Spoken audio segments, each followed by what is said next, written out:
Alright, let's get ready together for this little dentist trip with my daughter.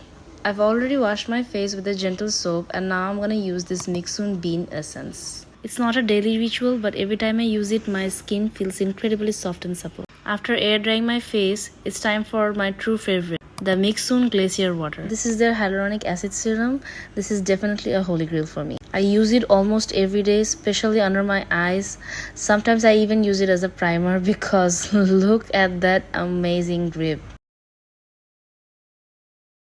It feels deeply hydrating on my skin, leaving behind this beautiful and healthy glow. Alhamdulillah. Now for the moisturizer. This one has been such a reliable lifesaver for my skin, but I'm looking for an alternative. So if anyone knows a replacement, please do share. Now look at that gorgeous glass skin effect. Alhamdulillah, alhamdulillah, shukr alhamdulillah. And finally, just a quick touch, a scarf and a mask, and voila, we're ready to go. That was all. Bye.